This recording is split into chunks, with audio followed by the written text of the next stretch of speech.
ഇതിലൂടെ നിങ്ങളുടെ സ്ഥാപനത്തിനും ഉയർച്ചയുണ്ടാവും, നിങ്ങളിലും ഉയർച്ചയുണ്ടാവും. നിങ്ങൾ ജോലി ചെയ്യുന്ന സ്ഥാപനം, ആ ജോലിക്ക് ചെല്ലുമ്പോൾ നിങ്ങൾക്ക് ഉന്മേഷം തോന്നുന്നില്ല, നിങ്ങളുടെ മേലുദ്യോഗസ്ഥനോട് നിങ്ങൾക്ക് ദേഷ്യം തോന്നുന്നു, നിങ്ങളുടെ മുതലാളിയോട് നിങ്ങൾക്ക് ദേഷ്യം തോന്നുന്നു, നിങ്ങൾക്ക് ആ ജോലിയിൽ നിങ്ങൾക്ക് ഉയർച്ച ഉണ്ടാകുന്നില്ല, പ്രൊമോഷൻ കിട്ടുകയോ ആനുകൂല്യങ്ങൾ കിട്ടുകയോ ഒന്നും ചെയ്യുന്നില്ല എന്നുള്ള ആ ഒരു പ്രതിസന്ധിയിൽ നിങ്ങൾ നിൽക്കുകയാണെങ്കിൽ നിങ്ങൾ ഇതുപോലെ ചില കാര്യങ്ങൾ ചെയ്തു കഴിഞ്ഞാൽ അതിൽ വലിയ മാറ്റങ്ങൾ നിങ്ങൾക്ക് കൊണ്ടുവരാൻ സാധിക്കും.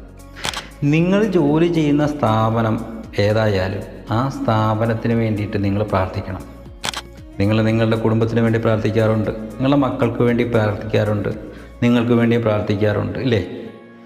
അതുപോലെ തന്നെ നിങ്ങൾ ഏത് സ്ഥാപനത്തിലാണോ ജോലി ചെയ്യുന്നത് ആ സ്ഥാപനത്തിൻ്റെ ഉയർച്ചയ്ക്ക് വേണ്ടിയിട്ട് നിങ്ങൾ പ്രാർത്ഥിക്കണം. അതിൻ്റെ ഉടമസ്ഥൻ ആരാണോ, നിങ്ങളുടെ മുതലാളി ആരാണോ ആ വ്യക്തിക്ക് വേണ്ടിയിട്ട് നിങ്ങൾ പ്രാർത്ഥിക്കണം. നിങ്ങളുടെ മേലുദ്യോഗസ്ഥൻ ആരാണോ, നിങ്ങളുടെ മാനേജറാണോ സൂപ്പർവൈസറാണോ ആരും ആയിക്കോട്ടെ, അവർക്കും വേണ്ടി നിങ്ങൾ പ്രാർത്ഥിക്കുക. ഈ പ്രാർത്ഥനയിലൂടെ എന്താ സംഭവിക്കുന്നതെന്ന് വെച്ച് കഴിഞ്ഞാൽ അവരിൽ നിന്നുണ്ടായ ചില അനുഭവങ്ങളിൽ നിങ്ങൾക്ക് ചിലപ്പം ദേഷ്യമോ വെറുപ്പോ ഒക്കെ അവരോട് ഉണ്ടാകാനുള്ള സാധ്യതയുണ്ട്. ഈ പ്രാർത്ഥനയിലൂടെ ആ പറയുന്ന വെറുപ്പും ആ ദേഷ്യവും നിങ്ങളുടെ ഉള്ളിൽ നിന്നും മാറിപ്പോവും. അപ്പം വിദ്വേഷവും ദേഷ്യവും ഇല്ലാതെ നമ്മൾ ഒരാളോട് അടുക്കുമ്പോൾ, ഒരാളെ കാണുമ്പോൾ നമ്മളുടെ മുഖത്ത് ആ പ്രസരിപ്പ് അവർക്ക് ഫീൽ ചെയ്യും.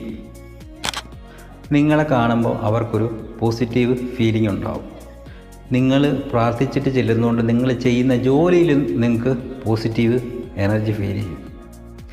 ഇതിലൂടെ നിങ്ങൾ ചെയ്യുന്ന സ്ഥാപനത്തിൻ്റെ ഉയർച്ച ഉണ്ടാകാനും നിങ്ങൾക്ക് ഉയർച്ച ഉണ്ടാകാനും നിങ്ങൾക്ക് നിങ്ങളുടെ മേലുദ്യോഗസ്ഥൻ്റെ അടുത്തുള്ള നിങ്ങളുടെ ആ ഒരു ദേഷ്യവും വിദ്വേഷവും ഒക്കെ മാറാനും അവരുമായിട്ട് കൂടുതൽ അടുപ്പത്തിലാകാനും ഉള്ള അവസരം നിങ്ങളിലേക്ക് എത്തിപ്പെടും.